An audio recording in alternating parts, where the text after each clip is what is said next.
Holidays-nale, adu namma GT Holidays da. GT Holidays, South India's #1 travel brand. You know you are special when you're with GT Holidays. இது பற்றி பேசுவதற்காக நம்மோடு மூத்த பத்திரிகையாளர் பிரியன் இணைந்திருக்கிறார். பிரியன், ஒரு பக்கம் கூட்டணியிலிருந்து வெளியேற நயினார் நாகேந்திரன் தான் காரணம் அப்படின்னு தினகரனே குற்றச்சாட்டு முன்வைக்கிறாரு. மறுபக்கம் அண்ணாமலை நேரடியா சந்திச்சு பேசுறாரு. மீண்டும் பாஜக கூட்டணிக்குள்ள வர வாய்ப்பு இருக்கா? இந்த சந்திப்பை எப்படி பாக்குறீங்க? நேற்று நயினார் நாகேந்திரன் எடப்பாடி அவர்களை சந்தித்து விட்டு வெளியில பத்திரிகையாளர்கிட்ட பேசும்போது அவர்கிட்ட ஒரு கேள்வி கேட்கிறாங்க. நீங்க தினகரனை மறுபடியும் போய் சந்திப்பீங்களா, அவர் என்டிஏக்குள்ள வரதுக்கான வாய்ப்பு இருக்கான்னு.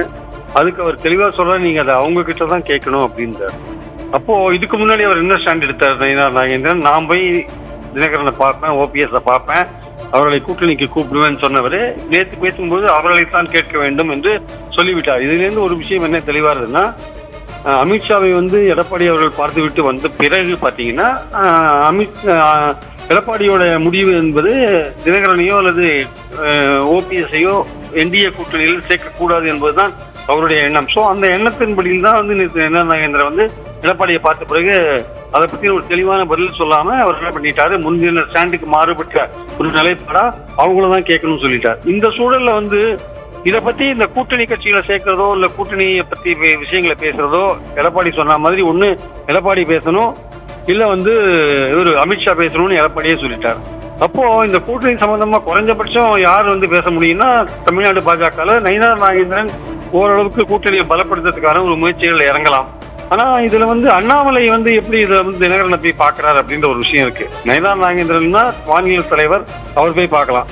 அண்ணாமலைக்கு யார் ஆத்தரைஸ் பண்ணாங்க அவரை போய் கூட்டணியில கட்சிகள் எல்லாம் சேர்க்கறதுக்கான முயற்சிகள் எடுக்கிறதுக்கு அப்படின்னா தினகரனோட ஸ்டாண்ட் ஏற்கனவே தெரிஞ்சதுதான். ஆஸ் லாங் அஸ் எடப்பாடி முதல்வர் கேண்டிடேட்னு சொல்லிட்டு இருக்கவே நான் அந்த கூட்டணிக்கே போக மாட்டேன்றதான் அவருடைய பாயிண்ட். அதனாலதான் அவர் பிரிஞ்சு போயிட்டாரு. இப்ப அண்ணாமலையுடைய நிலைப்பாடு இருக்குல்ல பாஜக, அதுவே ஒரு கேள்விக்குறியான நிலைப்பாடா இருக்கு. அவருக்கு பாஜக தலைமை கூப்பிட்டு 2 கூட்டத்துல அவர் கலந்துக்கல. தமிழ்நாட்டுல நேற்று மதுரையில இன்னைக்கு பெரம்பலூர்ல எல்லாம் கூட்டம் நடக்குது, பூத் கமிட்டி கூட்டம். அதுல எல்லாம் அந்த போஸ்டர்ஸ் எல்லாம் கூட அவர் படம் கிடையாது, அவரும் பேசல ஆக்சுவலா. சோ இந்த மாதிரி சூழல்ல அவர் தமிழ்நாடு பாஜகவோட நிகழ்ச்சிகள்ல சில நாட்களா அவர் கலந்துக்கவே இல்லை. சில தனியார் நிகழ்ச்சிகளை தான் அவர் கலந்துட்டு இருக்காரு. அவருக்கும் பாஜகவுக்குமான இடைவெளியே கொஞ்சம் அதிகமாயிட்டு இருக்கிற மாதிரியான ஒரு சூழல் இருக்கும்போது, தினகரனும் ஏற்கனவே என்டிஏல இருந்து விலகி இருக்கும் போது, தினகரன் விஜய் தலைமையில் ஒரு கூட்டணி அமையும் சொல்லி இருக்கிற போது, இந்த சூழல்ல போய் அண்ணாமலை போய் தினகரன் சந்திச்சார்னா அது என்டிஏ கூட்டணிக்கு கூப்பிடுறதுக்காக சந்திச்சாரா இல்ல வேற ஏதாவது ஒரு அரசியல் நிலைப்பாடு எடுக்கிறதுக்கான ஒரு முயற்சிகள் நடக்கிறதா என்பது ஒரு கேள்விக்குறி. சோ அந்த ஆங்கிள் இருந்தா நம்ம இந்த விஷயத்தை பார்க்க வேண்டியிருக்கு.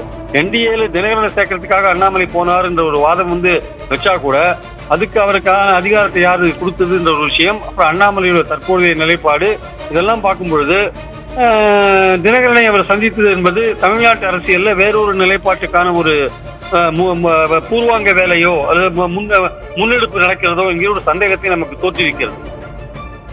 நன்றி திரு பிரியன், உங்களுடைய கருத்துக்கு. Holidays-nale, adu namma GT Holidays da.